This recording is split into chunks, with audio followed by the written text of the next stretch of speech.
Shalom Bapak Ibu Saudara-saudari yang terkasih dalam Kristus Yesus. Kita bertemu lagi dalam Sapaan Tuhan hari ini, Jumat tanggal 15 Januari tahun 2021.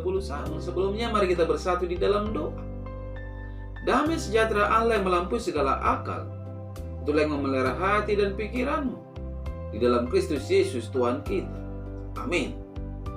Saudara yang terkasih dalam Kristus Yesus, sapaan Tuhan buat kita hari ini terangkat dari kitab Ulangan pasal yang ke-8 ayat yang ke-7. Demikian firman-Nya. Sebab Tuhan Allahmu membawa engkau masuk ke dalam negeri yang baik, suatu negeri dengan sungai, mata air dan danau, yang keluar dari lembah-lembah dan gunung-gunung. Sampai sejauh itu firman Tuhan. Saudara yang terkasih, saya mengangkat tema dari kebenaran firman ini, yaitu Tuhan itu baik. Saudara yang terkasih dalam Kristus Yesus, kalau kita melihat di muka bumi ini ada banyak bermacam-macam nama penyakit. Namun ada banyak macam penyakit, ada satu yang bernama penyakit Alzheimer, atau biasa disebut pikun. Penyakit ini adalah penurunan fungsi otak yang mempengaruhi emosi, daya ingat, dan pengambilan keputusan. Penyakit ini memang biasa diderita oleh orang lanjut usia. Namun, menurut penelitian terbaru, saudara-saudara, penyakit ini mulai banyak diderita oleh orang-orang berusia 25-40 tahun. Hal itu disebabkan gaya hidup yang tidak sehat dan stres. Hal ini, saudara-saudara, di dunia ada sekitar 50 juta jiwa orang yang menderita penyakit Alzheimer. Bahkan di Indonesia sendiri tercatat sudah mencapai 1 juta orang saat ini. Dan diperkirakan terus akan meningkat, saudara-saudara. Berbicara tentang penyakit lupa, dalam hal rohani, banyak yang mengalami penyakit lupa rohani. Ya, lupa akan kehadiran dan kebaikan Tuhan dalam kehidupannya. Saudara yang terkasih, dalam sapaan kita hari ini sangat jelas berbicara bagaimana umat Israel mengalami kebaikan Tuhan. Yaitu bagaimana tuntunan Tuhan membawa bangsa Israel ke tempat yang baik, yang dipenuhi segala sesuatu yang dibutuhkan oleh umatnya. Sampai-sampai dikatakan yang banyak dipenuhi oleh air susu dan madu. Segala sesuatu yang sangat dibutuhkan oleh tubuh manusia. Namun di dalam sejarah, saudara-saudara, umat Israel, setelah umat Israel melewati semua masalah, mereka sering langsung melupakan Tuhan. Pertanyaannya, mengapa bangsa Israel bersikap demikian? Sikap seperti itu muncul karena pandangan bangsa Israel sering terfokus pada masalah yang sedang mereka hadapi, sehingga mereka lupa akan kuasa Tuhan dan apa yang telah dilakukannya. Kita semua pasti pernah merasakan pertolongan dan kebaikan Tuhan. Akan tetapi terkadang kita seperti orang yang menderita penyakit lupa rohani, lupa akan kebesaran Tuhan, lupa akan kebaikannya, bahkan lupa pada kasih setianya pada kita yang begitu luar biasa. Padahal mungkin baru kemarin kita ditolong Tuhan dengan cara yang ajaib, yang jauh di luar nalar pikiran kita. Dan kita terkadang bertanya, saudara-saudara, ini persoalan sudah sangat besar. Bagaimana cara Tuhan akan menolong saya? Mustahil akan terjadi.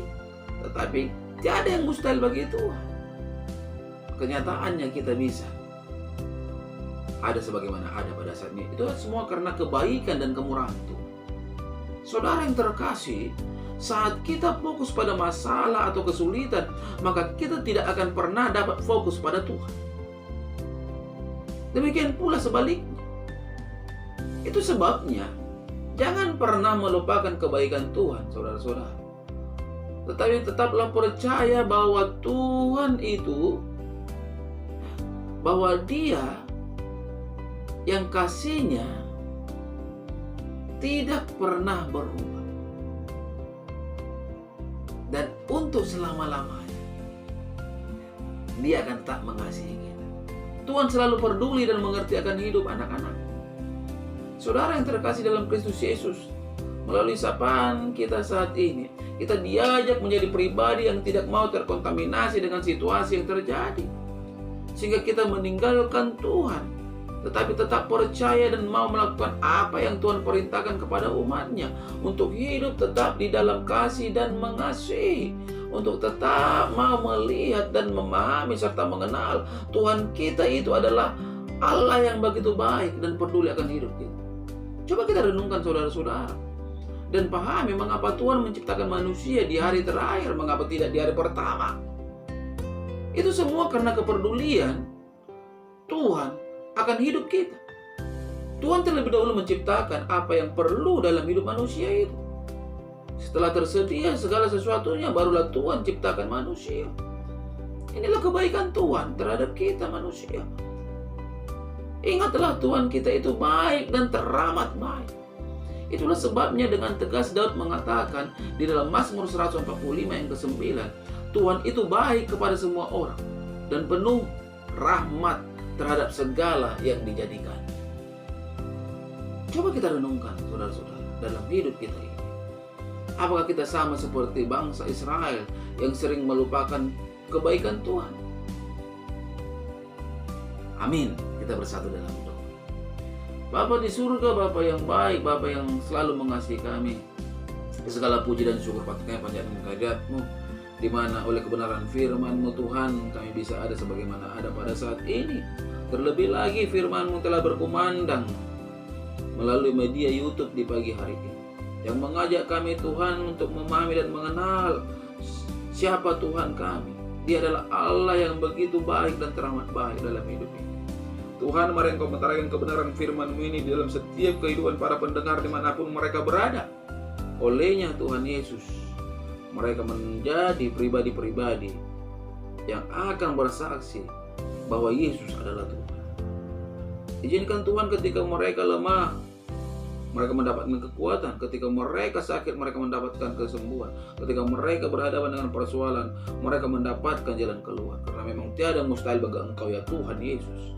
Pada kesempatan ini juga hamba berdoa untuk setiap jemaat yang telah Engkau percayakan kepada hamba-Mu ini. Begitu juga yang telah Engkau percayakan kepada istriku Tuhan yang juga adalah hamba.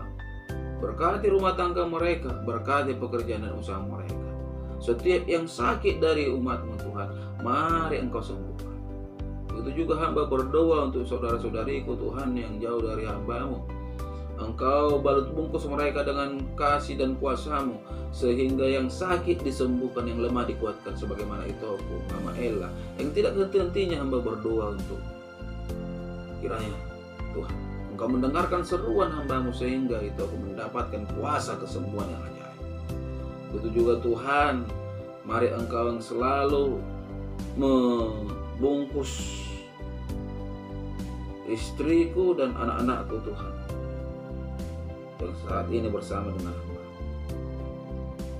Izinkan Tuhan, keluarga hamba-Mu ini menjadi keluarga yang selalu mempermuliakan nama Tuhan bagaimanapun situasi dan kondisi. Terkhusus juga Tuhan, hamba berdoa untuk adikku Mary. Tetaplah Tuhan Engkau yang selalu bersama-sama dengannya, yang selalu berkuasa untuk memberikan proses kelahiran yang baik buat adik kami, sehingga Tuhan yang kami nantikan bisa terlahir dengan sehat, begitu juga orang. Inilah doa kami Tuhan di pagi hari ini yang kami panjatkan di dalam nama Kristus Yesus Juru Selamat kami yang hidup. Amin. Salam buat kita semua, salam sehat.